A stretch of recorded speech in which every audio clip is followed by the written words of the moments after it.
know more about what a great workplace is for their personal needs, for their work needs, than any company could for them.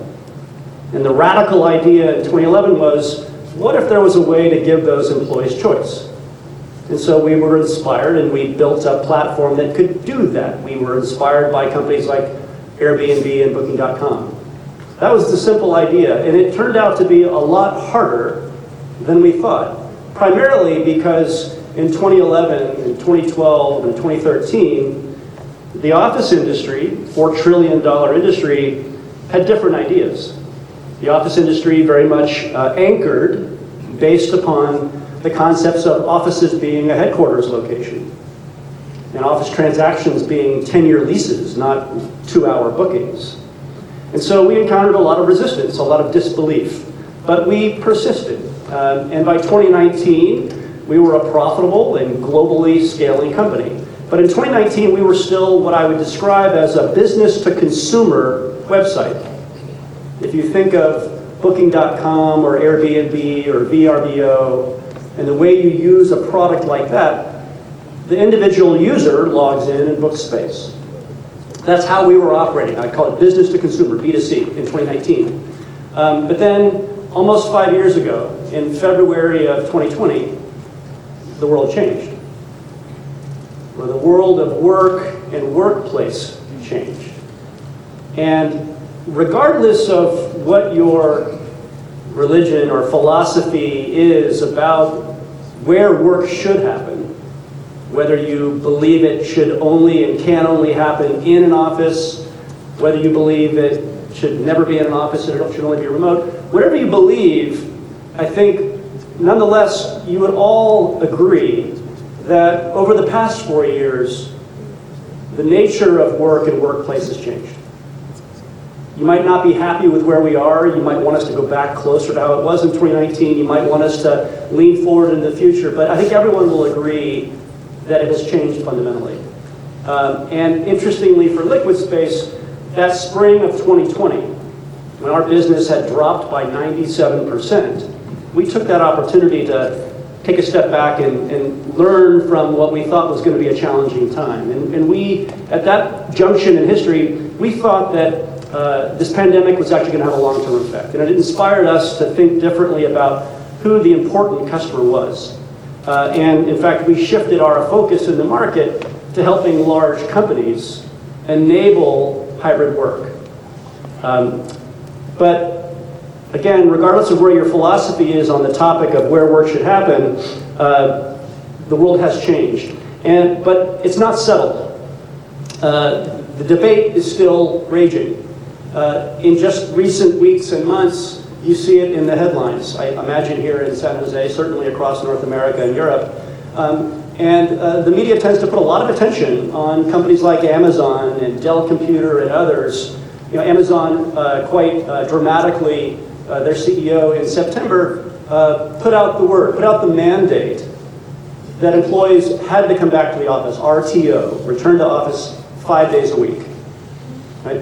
And the press happily picked this up, and the real estate brokers, and I'm sure there's some in the audience, the real estate brokers and the building owners who have been suffering for 4 years, I think some of them were probably clapping at this. But the debate still rages on, and interestingly, policies such as Amazon's are still in the minority. And our point of view at Liquid Space is that this will not become the normal. The new normal is not going to be a return to 5 days a week in the office. Some of you may have heard the name Nick Bloom. Nick Bloom is a Stanford economist who, for all of his career as an educator, has studied remote work. And he has an annual conference at Stanford. They just had it about a month ago. And in the most recent conference, they published 3 reports, 3 academic studies that had followed, the current norms. And a couple things to share with you. Despite year after year of mandates, because Amazon's move a month ago wasn't the first time a company has said you have to come back to the office. Despite mandate after mandate, year after year, actual return to office behavior has flatlined at 30% reduction from where we were pre-pandemic. 30% of work week spent somewhere other than the office. And in this recent conference that Nick Bloom chaired at Stanford, 3 interesting papers came up that all independently were analyzing what factors correlate with companies that were making RTO mandates. And Nick Bloom is not a politician, he's an economist. He measures data, he looks for relationships. And in the data, several interesting things rose up. If you're a company that mandates return to office, it's more likely that your CEO is male and white and older. If you're a company that mandates RTO, it's more likely that you've had poor financial news, your stock price is down, your revenue is down, and you're looking to cover that news. And if you are a company that has announced an RTO mandate, it's more likely, not always the case, but more likely that part of what you're trying to do is actually drive headcount down. You're trying to force employees to quit. On the other side of that same debate, there is a growing community of companies around the world that are thinking very differently about how and where we work. Most of these companies are thinking about their employees first. Companies like Spotify and NVIDIA, which is now the most valuable company in the world. And in fact, NVIDIA is an interesting example to cite. Jensen Huang, their CEO, is on record very publicly saying, you can work anywhere you want. Now, there are some people that are on the other side of this debate that argue that true productivity, true work only happens when you're together with the culture. There's no company in the world that's doing anything more complex and technologically challenging than NVIDIA. Yet NVIDIA's CEO is happy to hire anybody, anywhere in the world if they're a great employee. And he has distributed work, no mandates, come to the office when it suits you. This is much more in line with our philosophy of what works. And the companies that we have been working with and the companies for whom we are supporting their global hybrid work programs all share that same fundamental belief. They all share a perspective that enabling a more hybrid and agile way to connect their employees to workplace, something more flexible than just an office headquarters, makes sense. All of those companies, there are thousands now that we're working with, all share some similar perspectives. They all have their own unique versions of hybrid. But I'd say almost almost every one of them shares a fundamental view that the old office portfolio architecture that they had pre-pandemic, which shows up on the left side of the slide, where the company would purchase or lease office locations, one or more, and all of the employees would come to those locations. The headquarters decision would influence where people lived. The headquarters location is where they came 5 days a week to do their work. All of those companies today are embracing something very different. They're embracing a new way where the workplace is now a continuum. The workplace has become home. The workplace has become places near home that employees might drop into that are more convenient. The workplace has become hub locations that are more conveniently dispersed. And yes, the workplace also still includes headquarters locations, but it's now a balance of all of those things.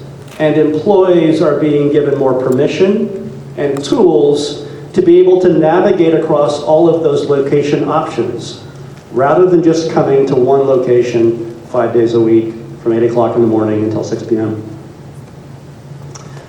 We've come to learn through our work with these companies that there's a clear payoff, a massive payoff, for getting hybrid right. I like to think of hybrid as a dividend. If you buy a stock, you get returns, you get dividend payments. I like to think of the companies that are investing in hybrid as earning an amazing dividend that has 3 components to it. First off, the companies that you saw on that prior slide, companies like T-Mobile and Airbnb and Spotify and Allstate Insurance, are realizing substantial real estate cost savings by pulling back on the size of their traditional office portfolios. So hard costs. I'll talk more about that later. Secondly, these companies are enjoying a people dividend. They are observing that the employees that they are able to hire with hybrid policies are more engaged, they're more productive, they stay longer, retention, and they also feel more positive about their companies. They become advocates for the business. And thirdly, And I know I'm in Costa Rica, where sustainability is something that you all live with, I hope take pride in. There's also a dramatic carbon footprint dividend associated with thinking differently about office and office footprint and commuting and travel. So there's a clear payoff. A few examples of that. T-Mobile, one of our larger customers, has now closed 75% of their office locations across, their leased office locations across North America. And they have, in return, given all of the employees across North America access to a platform, happens to be us, that they've given all of their employees unlimited access to work wherever they need to, in professional offices that they can book by the hour and by the day. In the course of doing that, they have reduced their real estate costs by 80%. And as I'll show in a later slide, they've also gone from about 100 office locations to over 500 across North America. So giving employees choice can actually translate to having a portfolio that is almost infinite. It can be wherever it needs to be, for as long as it needs to be, on demand. Lower footprint, I mentioned this before. Allstate Insurance sold their headquarters in Chicago at the beginning of the pandemic. They did so for a couple of reasons. One, they had a very authentic and core pursuit of sustainability as a corporate ideal. In addition, they looked at the data and they saw that their employees weren't needing the office locations that they had. But they also believed that gathering and employees coming together and the cultural opportunities that come with that is very, very important. And so they also have adopted a hybrid program where they've eliminated fixed footprint locations and given their employees almost unlimited choice. Carbon footprint, one of the dividends of hybrid.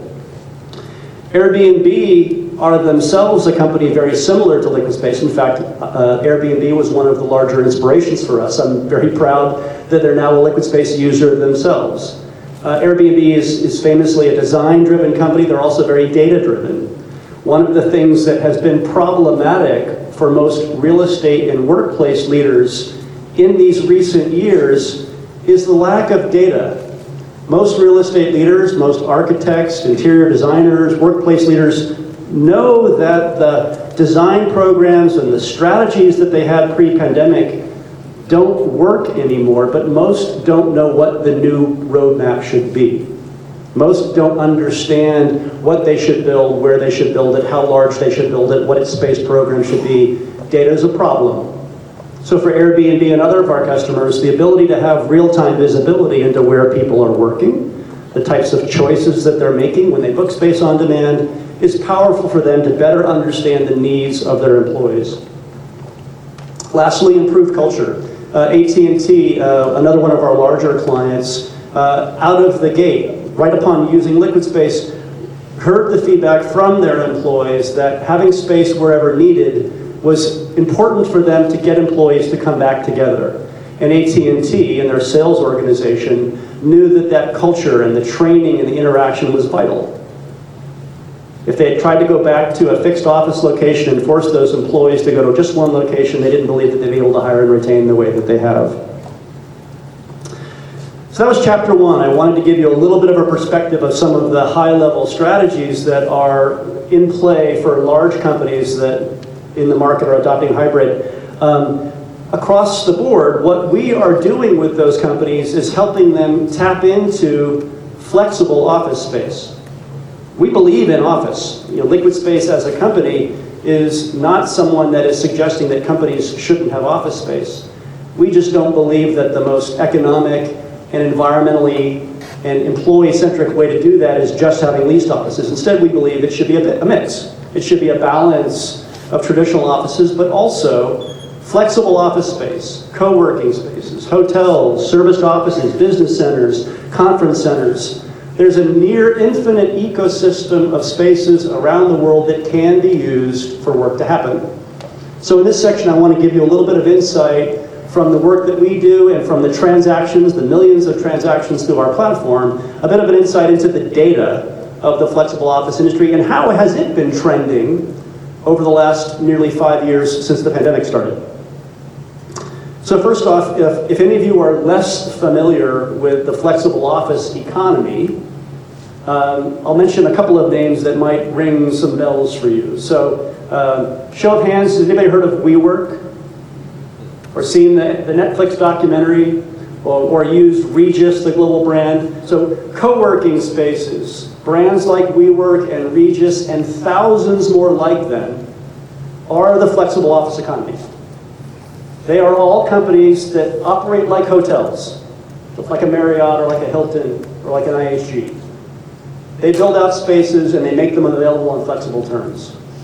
They provide hospitality-like experiences to retain customers, but the key aspect from a business model standpoint is at a WeWork or at a Regis or at a co-working space in San Jose, Costa Rica, you'll never sign a 10-year lease. You might book a meeting room for an hour. You might buy a team office for 4 people or 10 people for a month or 6 months, but you'll never sign a long-term lease. One of the reasons why that is so appealing is that life is unpredictable. Business is unpredictable. Pandemics are unpredictable. Typhoons and earthquakes and wars are unpredictable. Life is dynamic. A 10-year fixed lease as a bet to make for a company that probably has no idea what its needs are going to be even 2 years into the future is a tough business model. So the fundamental proposition of the flexible office economy is flexibility, agility. Now the flexible office economy, I like to break it up into sort of 2 categories. Space that's being used by the hour or by the day. On this slide, I refer to that as on demand. So a team of salespeople wants a meeting room to meet with a customer for 4 hours in downtown San Jose. That would be an on-demand transaction. Jose Luis wants an office for the day when he decides not to commute to the main location. That would be on-demand space. So using space for the duration of a task, using space for the duration of a work event. Think of that as the on-demand side. That's about 20% of the flexible office economy today, which overall is about $40 billion globally. The red portion on this slide is dedicated space. So if I go to a WeWork or a Regis or a co-working space and I buy an office for a month, or for 6 months, or for a year, that's dedicated space. That's about 80% of the current flexible office economy. That's the mix presently. What's been so interesting, and the next several slides I'm going to show you data for the last year. On-demand space, or what we in North America sometimes call spokes. Have you heard the term hub and spoke as a strategy? So if you think of on-demand space is a space that's convenient that I might use just for the meeting or the piece of work that I'm doing. That is proving to be the fastest growing portion of the flexible office economy. In our marketplace, which operates now in 120 countries, on-demand space, meeting rooms, day offices, day passes, is up 62% from a spend standpoint year over year. The overall industry grew 15%, the on-demand portion grew 62%.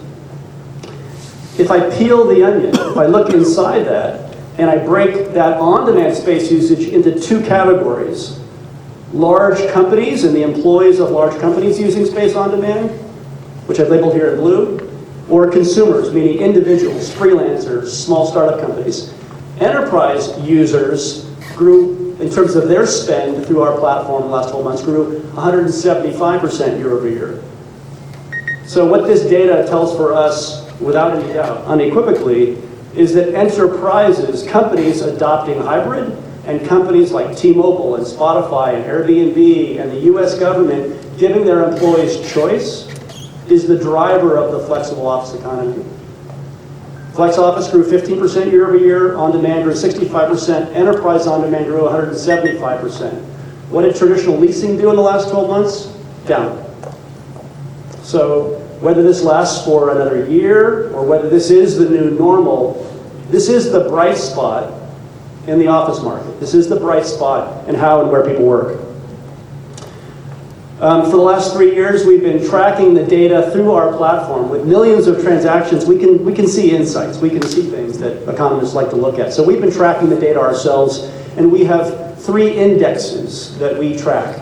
One of them, called the work type index, is us looking at the transactions in our marketplace and trying to understand what are the reasons that people are going to an office based upon the types of space that they booked.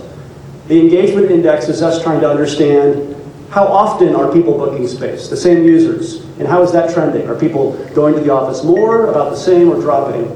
And then the third index that we think is important to keep an eye on is how is the cost of flexible office space responding to the changes in the market? So a few slides on this. So first off, based upon our marketplace, which is the largest of its type in the world, why are professionals returning to an office? I broke it into two categories that we can understand based upon the types of space that they book.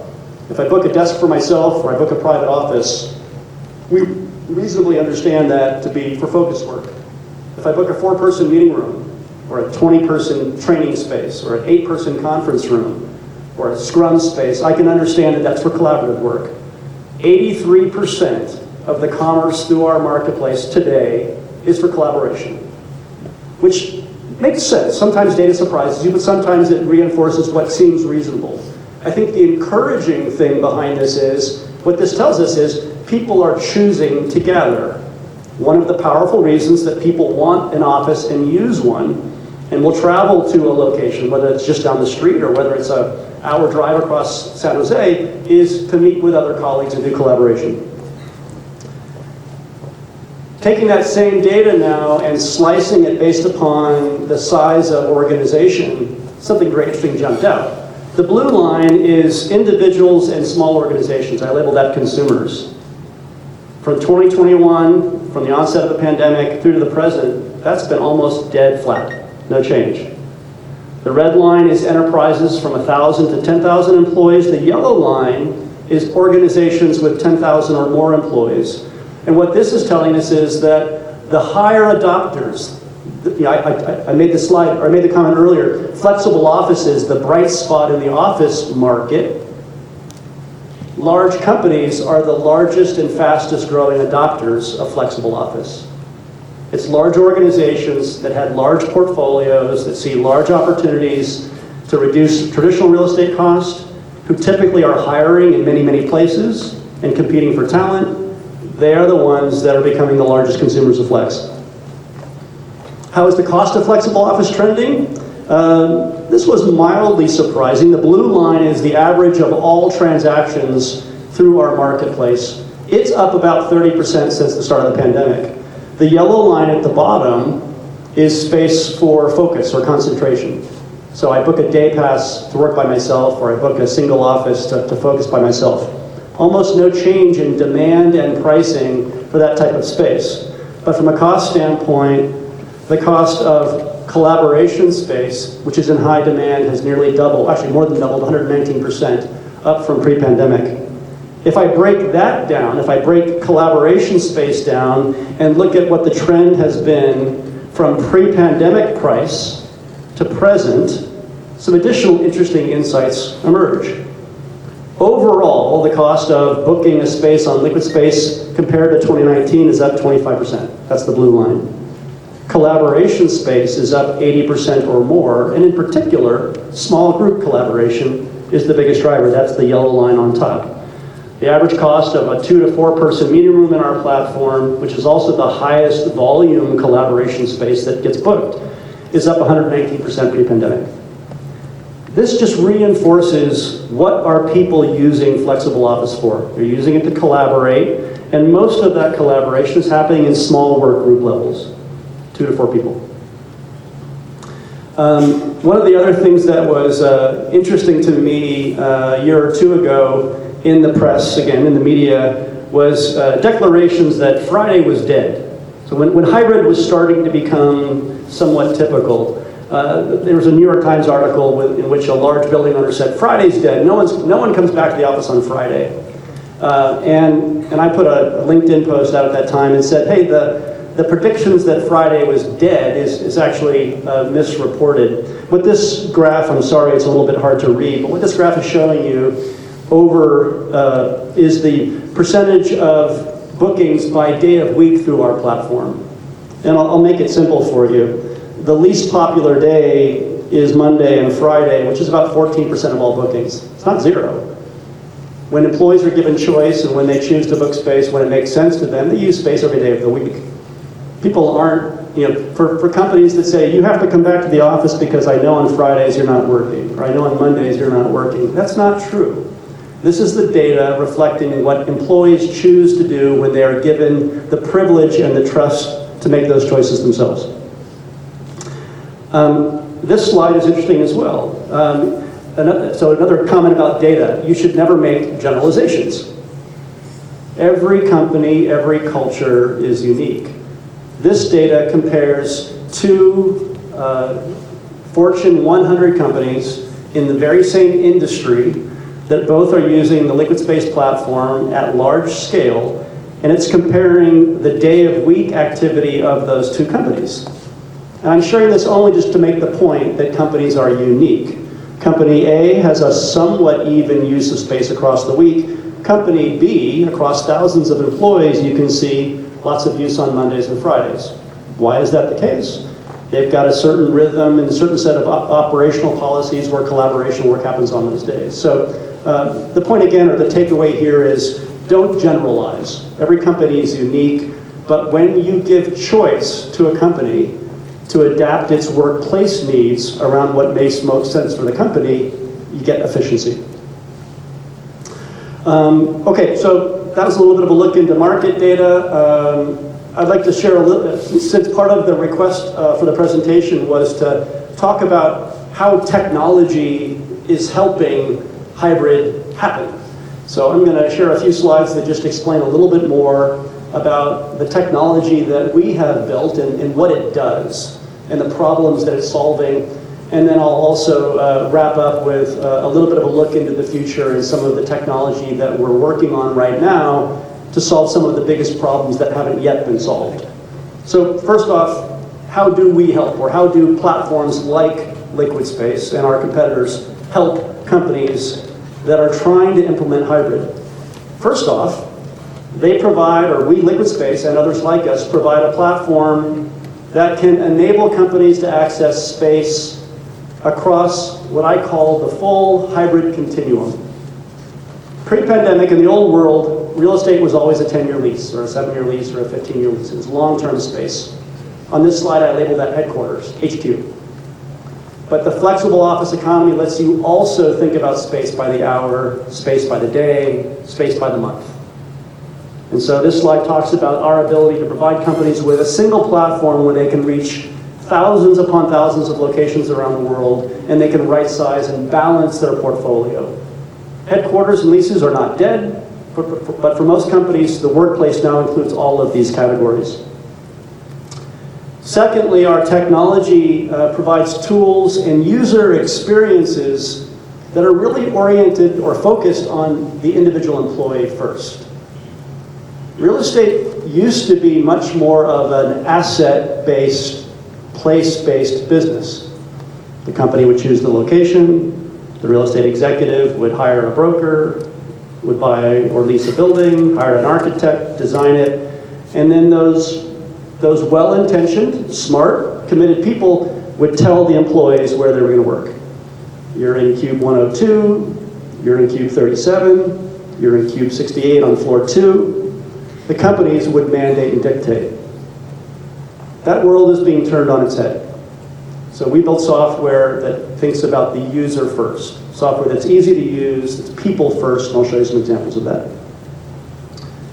Lastly, I touched on data before, but we also provide data to real estate leaders and finance leaders and HR leaders so that they can better understand the needs of their employees. Most large companies have trackers to keep track of batch swipes. They have utilization sensors in their buildings to know where people are. They use those tools to try to understand whether the building is being used efficiently. Today, most of those sensors are saying that most buildings are 20 to 40% utilized most days of the week. The blind spot for most companies has been, well, when the employees aren't working at the headquarters building that I built, where I have the sensors, if they aren't there, where are they, what are they doing, who are they doing it with? Our platform provides them with a look into that. Where are they?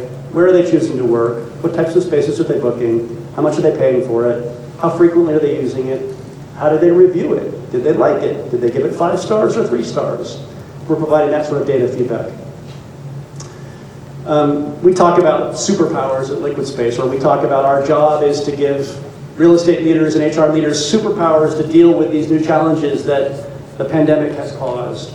The first of those superpowers is the ability for them to deliver space to their employees anywhere in the world with a click. We do that with the largest marketplace in the world, with over 6,000 unique real estate operators that enables instant booking. So you take this for granted, trust me. When you go to booking.com or Expedia or Amazon.com and you click and book and you trust that that booking's done, you take that for granted. But that's really actually quite hard. Instant booking in the office world delivers that same confidence. So if I search for a 4-person meeting room in Paris or in Chicago or New York, and I see an option and I click it and book it, instant booking means you've got that space. You can be guaranteed sure it will be available, it'll be ready, it'll be clean. Team collaboration. I touched on people first as an idea.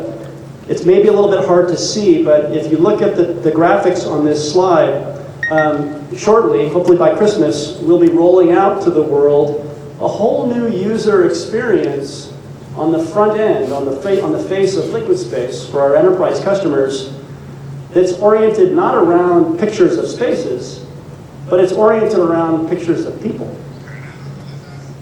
Team collaboration begins with the idea that the most important thing to decide where you're going to work on a given day begins with, what do I need to do? Who do I need to do it with? Where are they?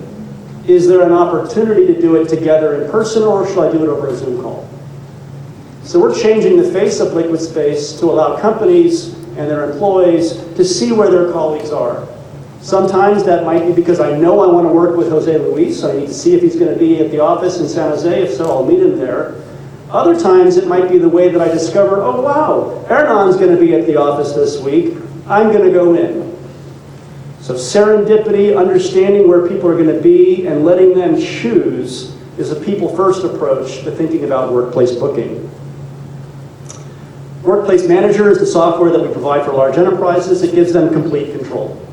So when Allstate Insurance or T-Mobile or Airbnb buys our platform, we give them tools to set up and control how much employees can spend. We give them data reporting and insights, give them peace of mind. Lastly, and I'll show you a short demo of this at the end, we also are integrating artificial intelligence into our platform to help draw more insights out of the millions of transactions that have flown through our platform, to help real estate leaders and planners and finance leaders do more strategic analysis of what their portfolio should look like. Coming toward the end here, so what work lies ahead and what role will technology play? If I come back to this idea of a hybrid continuum, workplace now is all of the places where your employees work. That may seem like a silly or a stupid statement, but workplace is all of the places where they work. It's their home, on average 2 days a week. It can be the headquarters location, for most companies it is, but it also can be that co-working space near home. It might be that local hub at a flexible office provider. It's all of those places. Most of the strategies that are folding or that are rolling out at large enterprises involve 2 big moves. One move is they are reducing the size of their fixed portfolio. Allstate Insurance was in the news this week on Bloomberg, if you look it up. They, over the last 4 years, have reduced their annual real estate costs from $383 million a year to $123 million a year. They've dropped $250 million out of their real estate expense by eliminating locations that they were not using fully. They've given all of those employees access to space on demand. So that's the second motion. So the first motion is, I want to reduce my underutilized footprint. I'm spending too much money on it. It's got too big of a carbon footprint. I don't need it. I'm going to act on it. The move that typically happens along with that is, I'm going to give my employees access to on-demand space. Because I do believe that it's important for them to gather. I do want employees to have safe, productive environments where they can work, and culture matters too. I want them together. That's the typical second move.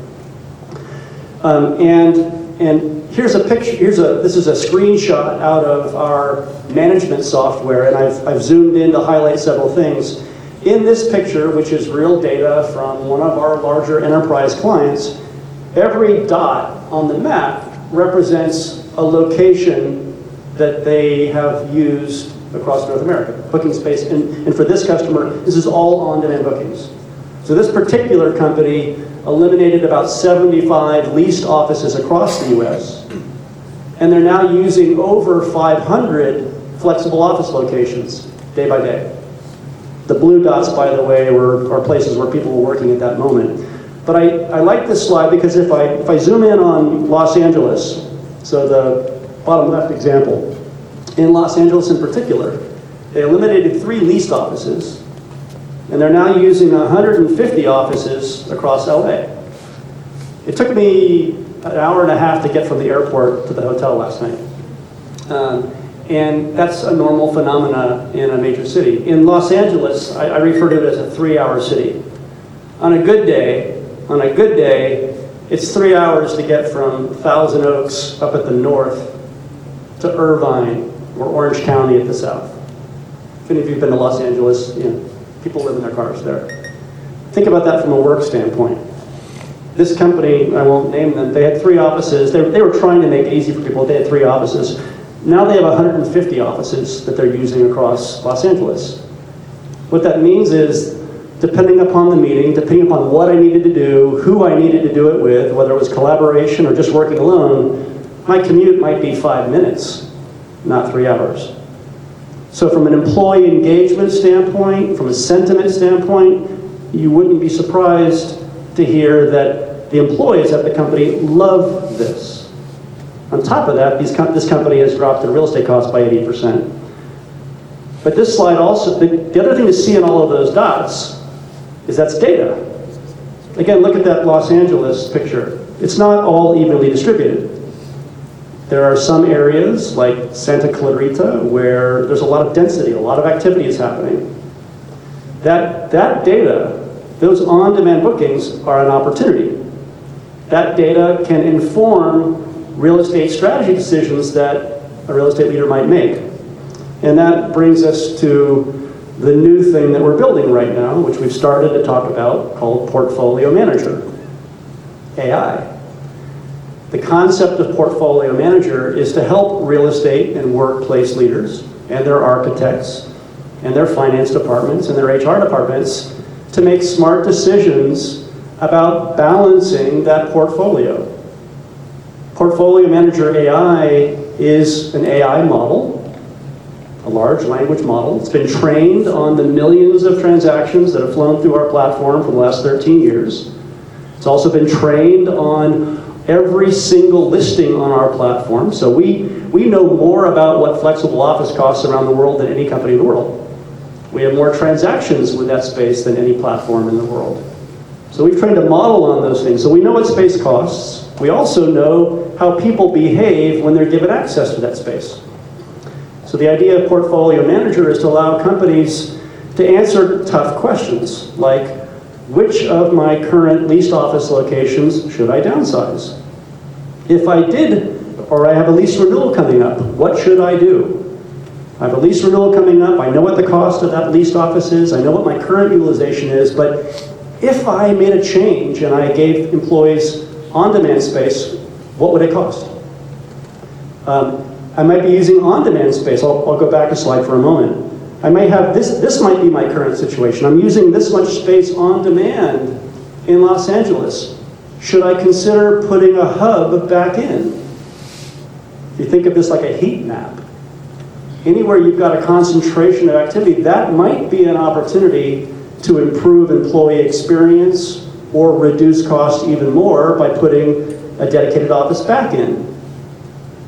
So the idea behind Portfolio Manager is that real estate leaders are going to have to be making portfolio decisions, whether that is moving from a leased office to flexible office, or moving from on-demand flexible office to dedicated flexible office, or back to a leased office. Those types of decisions can and need to be happening much more frequently.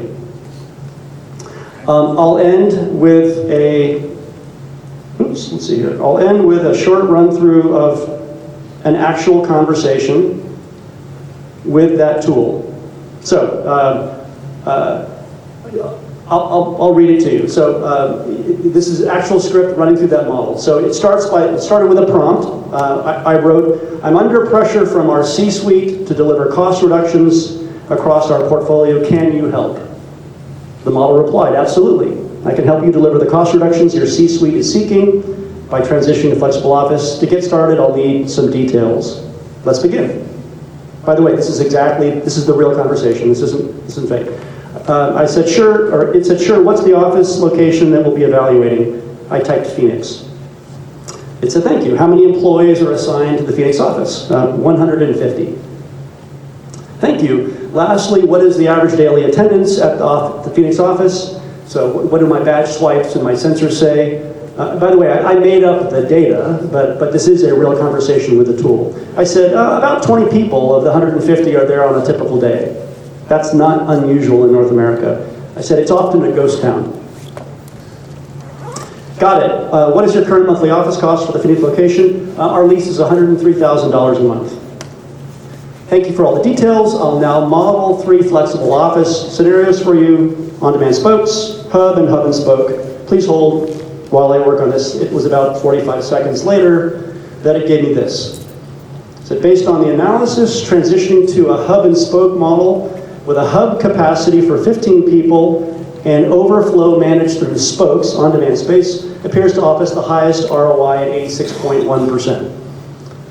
And it included this chart. What this chart is showing is 5 different flexible office scenarios for this real estate leader to consider. The teal color, the turquoise color on the left, that would be if they use just on-demand space alone, for which they would get an 83% ROI. The 3 examples in the middle are using a combination of hub and spoke, a flexible office space that's fixed, plus on-demand space. And then the 3rd example on the far right was just using a fixed space. And this analysis, which you could have hired CBRE to do or try to do, and they come back in 2 weeks, this happened in 45 seconds.